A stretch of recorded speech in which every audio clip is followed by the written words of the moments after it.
Hello everyone, exam में आपका स्वागत है।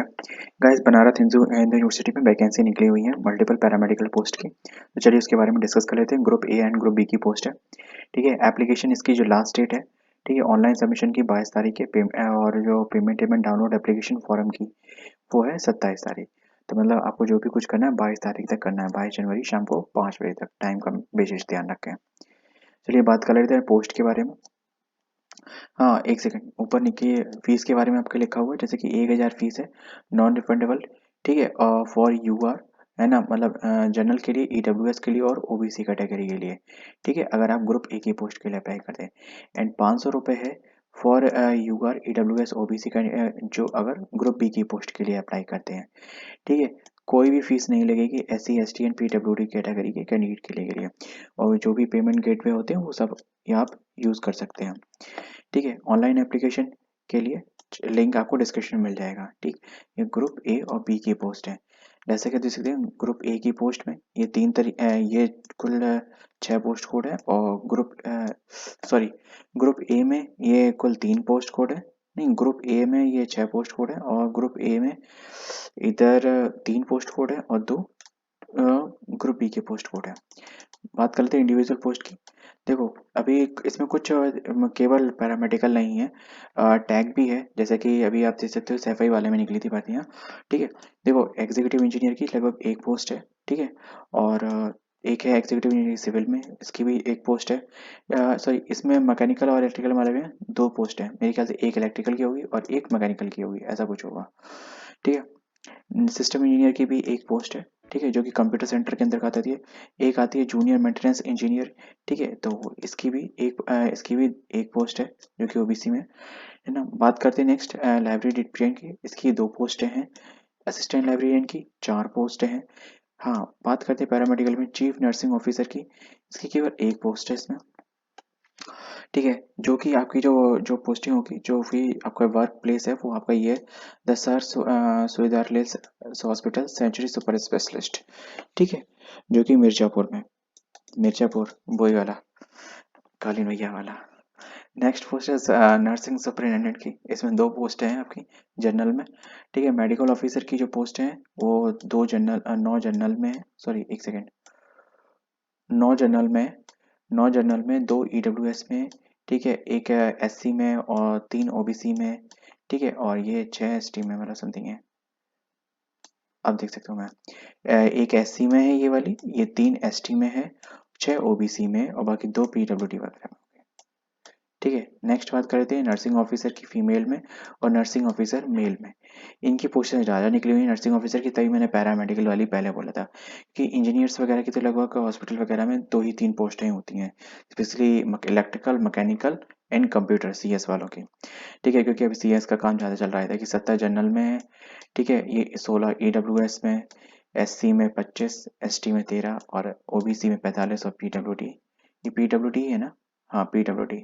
इनके लिए 7 पोस्ट है। नर्सिंग ऑफिसर मेल में 19 जनरल में और 4 ये ईडब्ल्यूएस में, ये एससी ये और ये एसटी में, 11 ओबीसी में, 2 पीडब्ल्यूडी में। अब बात कर लेते हैं नेक्स्ट, जो भी आपकी पीडब्ल्यूडी में कैटेगरी है, ये सारी कैटेगरी यहाँ पे दी गई है। ठीक है, तो आप individual candidate for the post code. ठीक है, लोकोमोटर्स डिसेबिलिटीज में ये सारे पोस्ट कोड दिए गए हैं। Post code 30545 and 4003 and 4003। ये दोनों है नर्सिंग ऑफिसर की, नर्सिंग ऑफिसर मेल फीमेल की। और ये 30505 30545 है ना, 545, ये मेडिकल ऑफिसर वाली। ठीक है, तो ये चीज़ देख लेना आपके इसमें पोस्ट कोड, मतलब जो भी ईपीडब्ल्यूडी में कैटेगरी में चलती है। बात कर लेते हैं कि इलेक्ट्रिकल और मैकेनिकल में जो वैकेंसी निकली है, 1 पोस्ट को निकली लेवल ए। अब एक बात तो यार, लेवल तो बहुत मस्त रहता है इनका। ठीक है, फर्स्ट क्लास चाहिए, bachelor degree in electrical in mechanical. ठीक है, बस और कुछ भी नहीं चाहिए। ठीक है, मिनिमम एक्सपीरियंस चाहिए, जिसके साथ साथ मिनिमम एक्सपीरियंस चाहिए 8 साल का। ठीक है, assistant engineer and minimum experience चाहिए 5 साल का असिस्टेंट एग्जीक्यूटिव इंजीनियर। ठीक है, मतलब जो भी आपके, अगर एग्जीक्यूटिव इंजीनियर में तो आपको 5 साल का चाहिए और 8 साल का एक्सपीरियंस होगा तो आपको इस पोस्ट के लिए लिया जाएगा। तो C W D and stand P W D में, तो मेरे ख्याल से जो 2 पोस्ट कोड थी ना, वो इस हिसाब से आपकी हैं। ठीक है, तो जो आपका एक्सपीरियंस होगा उसके हिसाब से हो जाएगा। और आपने लगभग टेन्योर वाले में, मतलब इसमें काम किया गया हो, तो ये चीज़ आप देख लेना। मतलब आपने जिसने जहाँ पे भी काम किया हो। एक्सपीरियंस रिगार्डिंग अगर जैसे कि डिज़ायरेबल जो क्वालिफिकेशन इसमें कि अगर आपने कंस्ट्रक्शन में और मेंटेनेंस ऑफ द बिल्डिंग में अगर काम किया हो, ठीक है, और जैसे कि having the experience in planning estimation and the measurement, ठीक, टेंडरिंग टेंडर बनाने वगैरह में, ठीक है, गुड नॉलेज होनी चाहिए CP two and manual preparation में, ये आपकी टेक्निकल चीज़ है। और नेक्स्ट आपका ये है नॉलेज ऑफ कंप्यूटर होना चाहिए आपको project management and tools and software में, ठीक। नेक्स्ट बात करते हैं इसमें एज की, एज आपकी 45 है, मतलब मैक्सिमम। ऐसा ही सेम सिविल इंजीनियर का रहेगा, सेम ये फर्स्ट क्लास डिग्री चाहिए आपको, ठीक है, फॉर ग्रुप ऑफ ए और बी दोनों के लिए, ठीक है। और ए में 8 साल का एक्सपीरियंस चाहिए असिस्टेंट इंजीनियर के लिए, सिविल पोस्ट के लिए, और 5 साल का एक्सपीरियंस चाहिए असिस्टेंट एग्जीक्यूटिव इंजीनियर के लिए, ठीक। सीधी सी बात है, आपने सीपीडब्ल्यूडी या फिर स्टेट गवर्नमेंट पीडब्ल्यूडी सर्विस में काम किया हो गया हो, जैसे कि संविदा, जैसे कि semi government, PSC, public sector commission. देखो जैसे कि अपने संविदा वगैरह पे नहीं लग जाते हैं, ठीक, तो वो भी क्या हो, अब जैसे ठेका पे भी लग जाते हैं तो वो भी चीज़ में भी काउंट होती है, लेकिन ठेका वाला थोड़ा 11-11 मंथ का रहता है ना, तो वो चीज़ पता नहीं कंप्लीटली काउंट नहीं होता, लेकिन जो संविदा पे लगते हैं वो तो पूरा कंप्लीट एक्सपीरियंस काउंट होता है, ठीक है, विद एनुअल टर्नओवर, ठीक है। इस मतलब इससे रिलेटेड अगर जैसे आपने रैपिड प्राइवेट में काम किया हो तो उनका लगभग एनुअल टर्नओवर 200 करोड़ के आसपास रहा हो, इनका कहने का मतलब ये डिजायरेबल में भी थोड़ा बहुत ऊपर नीचे चल जाएगा, ठीक है। डिजायरेबल में जैसे कि आप कंस्ट्रक्शन वगैरह सेम सेम उसमें same construction multi storey building के रिगार्डिंग आपकी कोई नॉलेज वगैरह होनी चाहिए, भाई देखो ये तो आपका काम ही है, ठीक है। पीडब्ल्यूडी वगैरह preparation and checking the estimate drawing and instruction details, ठीक है, बिल्स, मतलब आपको मैनेजमेंट पूरा करना आना चाहिए जो भी आपने काम किया है उसके रिगार्डिंग, ठीक। अ, जैसे कि नॉलेज और कैट की आपको नॉलेज होनी चाहिए, ये डिजायरेबल में है, ठीक है। ये ना भी हो तो चलेगा, इस चीज़ का ध्यान रखना। मेन चीज़ है एज, देख लो एज आपकी 45 है, इसमें ये चीज़ का थोड़ा ध्यान रखना। सिस्टम इंजीनियर की देखो बीटेक चाहिए कंप्यूटर साइंस में, ठीक है, एंड इलेक्ट्रिकल में जो वगैरह इनमें से कुछ भी चलेगा, ठीक है। या फिर आपको और या फिर मास्टर डिग्री आपको इंजीनियरिंग टेक्नोलॉजी में साइंस में, ठीक है, आपको एसेंशियल क्वालिफिकेशन बीटेक चल जाएगी, ठीक। इसमें एक्सपीरियंस तो फिलहाल यहाँ पे नहीं लिखा हुआ है, और जैसे कि विद 5 ईयर एक्सपीरियंस चाहिए, ठीक है, 5 ईयर एक्सपीरियंस चाहिए इसमें, एच पी ये लिखा हुआ। And the experience should be appropriate and level industries, ठीक है, मतलब अच्छे लेवल वाली इंडस्ट्री में आपने काम करना चाहिए, ठीक है। लाइनक्स एंड यूनिक्स सॉफ्टवेयर की और इंजीनियरिंग डिजाइन वगैरह, वैलिडेशन, ठीक है, database management and the computer network के बारे में आपको नॉलेज होनी चाहिए। इसमें जो मैक्सिमम एज है वो 50 साल, मतलब बहुत एक्सपीरियंस लोगों को इसमें बुलाया गया है, मेन चीज़ इसमें है। मेरे ख्याल से इसका जो प्रोसेस होगा मे बी डीवी होना चाहिए, मतलब सीधा सीधा इंटरव्यू, ठीक है। लेवल 10 की पोस्ट जूनियर मेंटेनेंस इंजीनियर की, ठीक है।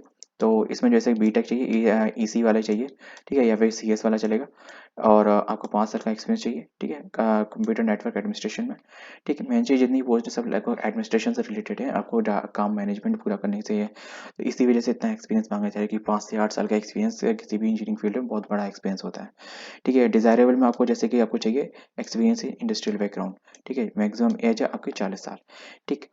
नेक्स्ट बात कर लेते हैं, जो भी देखो पब्लिक सेक्टर कमीशंस में अपने या जो संविदा वगैरह पे उस पर काम करते हैं तो वो भी चीज़ इसमें कंसिडरेबल है, तो इस चीज़ का आप ध्यान रखें। नेक्स्ट बात करते हैं डिप्टी लाइब्रेरियन की एंड असिस्टेंट लाइब्रेरियन की।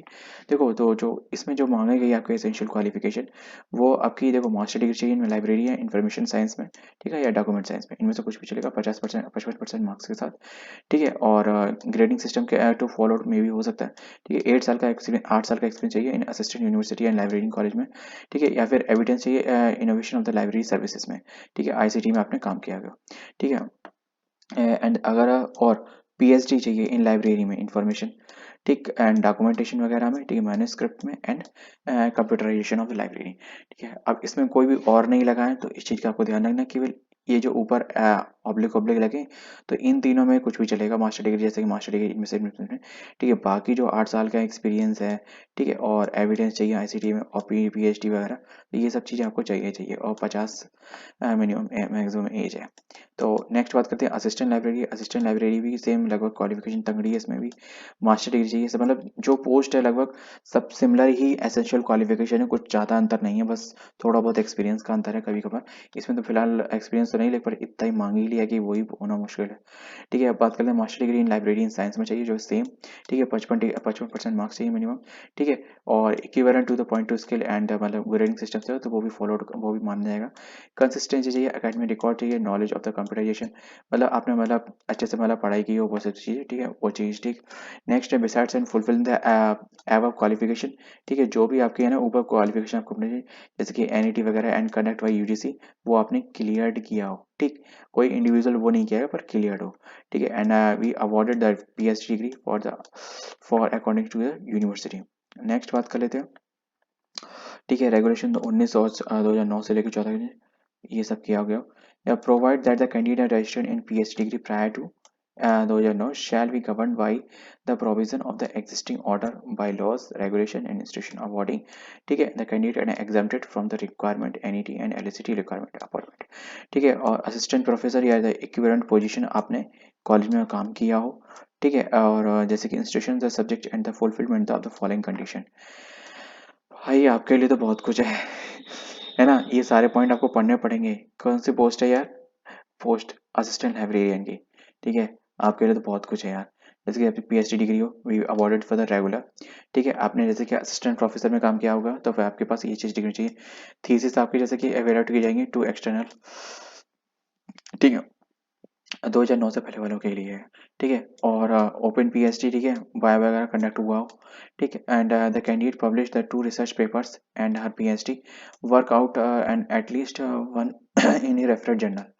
ठीक है, the candidate had the presenting the least 2 papers based on her the PhD work and the conferences seminar and sponsored।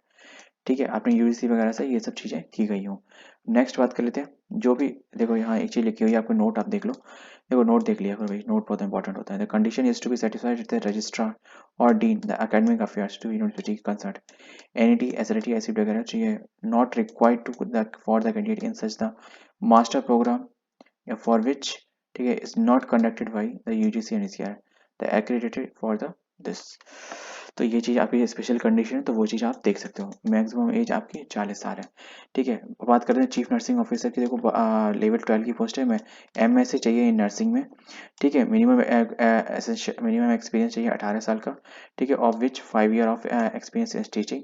ठीक है, एडमिनिस्ट्रेशन में रिकॉग्निशन नर्सिंग में चाहिए। ठीक है, और 5 साल का क्लिनिकल मैनेजमेंट में चाहिए, और जिसमें कि 500 बेड वाले हॉस्पिटल में। ठीक है, या फिर आपने person having the nursing experience for analytical post on the regular basis, मतलब कहीं भी आप रेगुलर पोस्ट पे काम कर रहे हो।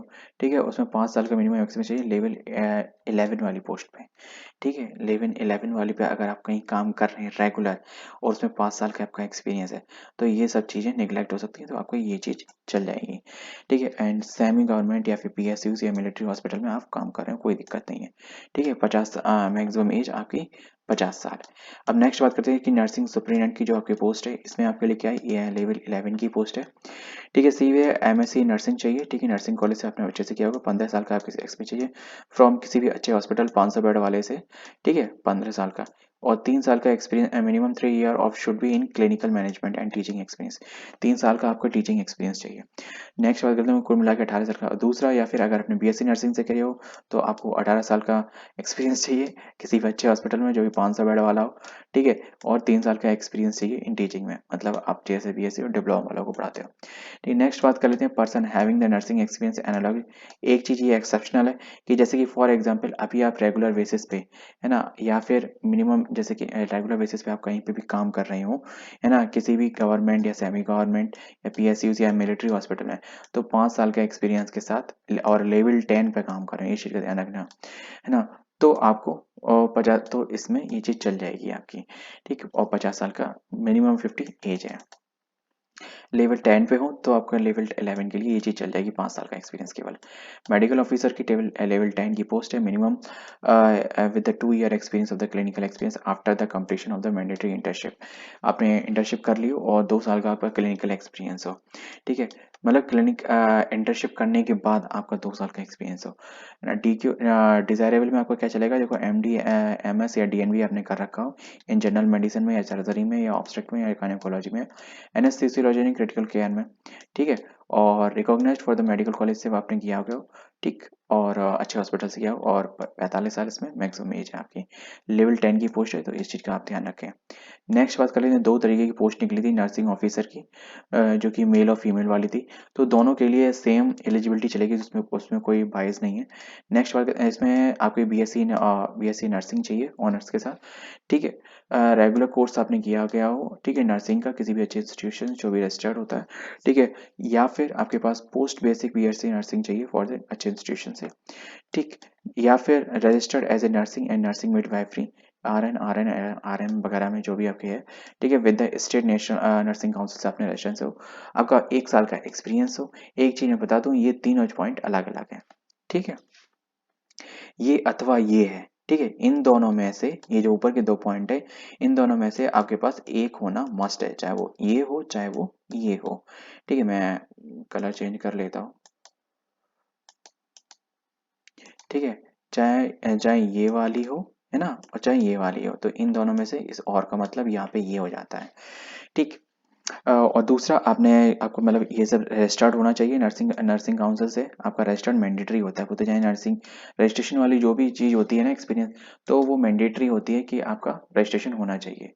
बात कर लेते हैं नेक्स्ट, 1 ईयर का एक्सपीरियंस चाहिए मिनिमम 50 बेड वाले हॉस्पिटल में, ठीक है, तो ये चीज़ देख लेना, या फिर मतलब ये या ये, ठीक है, या फिर डिप्लोमा इन नर्सिंग चाहिए मिडवाइफरी वाला, ठीक है, रजिस्टर्ड चाहिए नर्सरी में, ठीक है, ये सब, एंड 2 ईयर का एक्सपीरियंस चाहिए, ठीक, विथ 50 बेड वाला। तो यहाँ पे कितना लिखा था, इसमें 1 ईयर का experience, and acquiring the education qualification mention in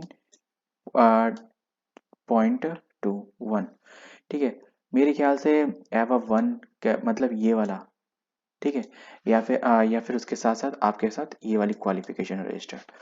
तो इस चीज़ का आप लोग ध्यान रखना कि इसमें थोड़ा सा इसमें कॉम्प्लिकेशन है, जब आप फॉर्म भरेंगे तो मेरे ख्याल से ये सारे कॉम्प्लिकेशन आपके डिजॉल्व हो जाएंगे, ठीक है। अब बात करें तो मैंने एसेंशियल क्वालिफिकेशन की आपको पूरा कंप्लीट कैसे सकते हैं, और फिर भी जो भी आपको कोई डाउट हो तो आप दोबारा नोटिफिकेशन पढ़ के उसको क्लियर कट कर सकते हैं। इसका अप्लाई करने का लिंक मैंने डिस्क्रिप्शन दे दिया है, ठीक है। बाकी मेरे ख्याल से और कुछ भी रह नहीं गया, अगर कुछ भी रह गया हो, ठीक है, तो मैं आपको बता दूंगा कमेंट बॉक्स में। मिलते हैं नेक्स्ट वीडियो में किसी और के साथ। जय हिंद।